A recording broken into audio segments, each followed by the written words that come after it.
Namaste friends. How are you? I hope all of you are fine and safe at home. We are all in lockdown now and all of us have turned to gardening.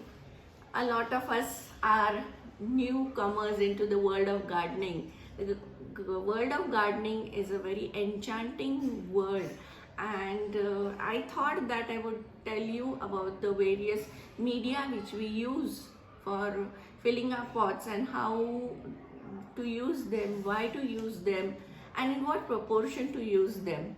So first and foremost, I would like to tell you about the various media which we use. Most of us use soil, which is easily available in our garden.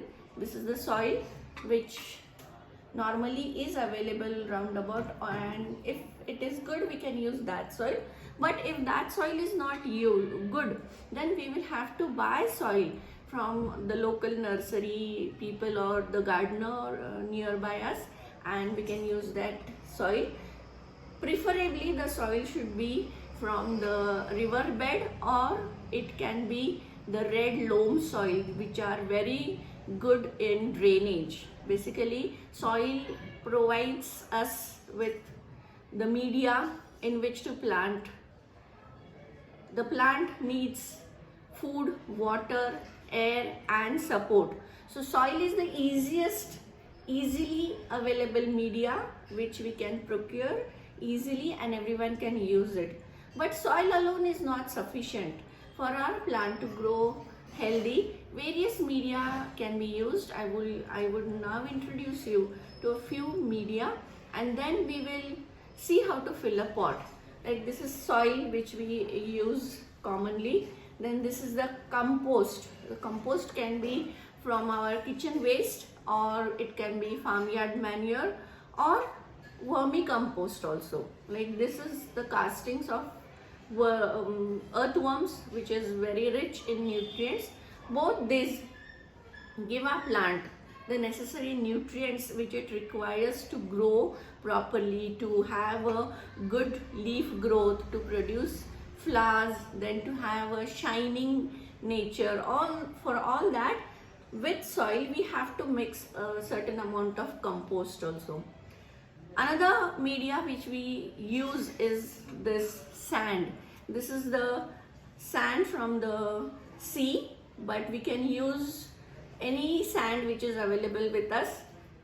I had gone to a beach last year, so I collected this sand from there and I use it for my pots. It's a very good media which helps the plant to drain water properly. If there is proper drainage, only then the plant will grow. This sand helps in the drainage of water. When we mix this sand with the soil and compost, it creates a good aeration, and because of that our roots can grow very healthily. Besides that, we can mix sawdust or wood shavings also, which are easily available with us nearby our house. If there is some wood cutting or something, we can collect and store that, and that we can use. Then this is perlite. This and vermiculite is another media which we have to buy. This is available from volcanic eruptions. It's very light, and the water holding capacity of perlite is too good. It helps the plant to get water even when the soil dries out. So perlite holds the water and makes it available when our potting mixture from the pot dries out. So we can use perlite or vermiculite for that purpose. There are other media also besides this. We can use coconut husk, we can use coconut shavings also, or the coir from the coconut shell, that also we can use as a media. Then we can use sphagnum moss, we can use pumice stone and coal also. Like orchids and all, when we grow orchids, we use coal.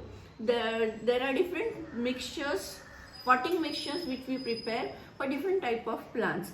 If you are going to grow an indoor plant, you need to have a proper mix of soil, compost, sand and vermiculite or sawdust or coconut coir, any media, at least 3 media to 4 media we can mix together and fill it in our pots so that our pot can grow nicely. Any indoor plant we can use, say around what, 50% sand, 15% to 20% of this compost, 10% of this soil and 10% of this vermiculite or perlite. Any of the 2 media can be used in our potting mixture. If we are preparing a media for cactus or succulents, in that media mixture we use more of sand so that the plant can have a proper drainage. Cacti and succulents need a very good drainage, and so the proportion of sand in such media will be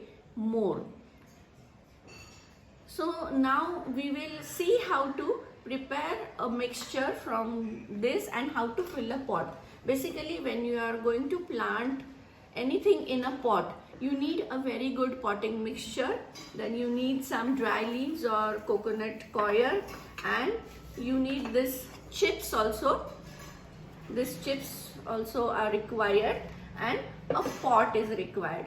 So pot can be any pot. We can use a earthen pot or a plastic pot, a cement pot, ceramic pot, any pot which is easily available with us, or even any container which we have at home, we can use it as a pot.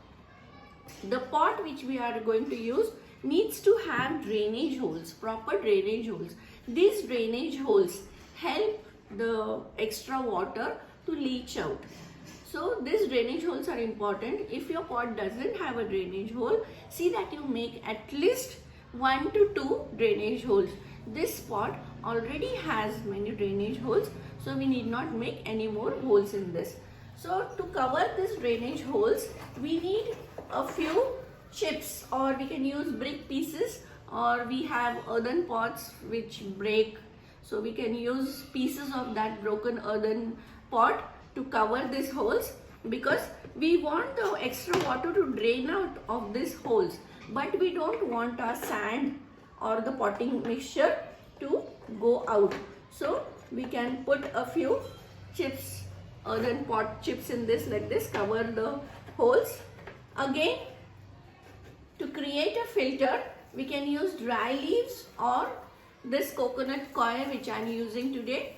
I have it at home. I have a lot of coconut trees, so I store them, treat them a bit, soak them in water, drain out the water so that the tannins, extra tannins which are present in the coir will leach out, and we can use it to fill our pot. This coir also helps in retaining the moisture for our plants. So after filling the coir, we need to fill our potting mixture. Here I have already made a potting mixture. I have used soil, vermicompost, garden compost, sand and perlite. I have taken 50% of garden soil or good quality soil. Then I have taken 15% each of vermicompost and my garden compost which I have prepared from my kitchen waste, that I have taken in this. 15% each of the vermicompost and garden compost, 10% of sand and 10% of perlite.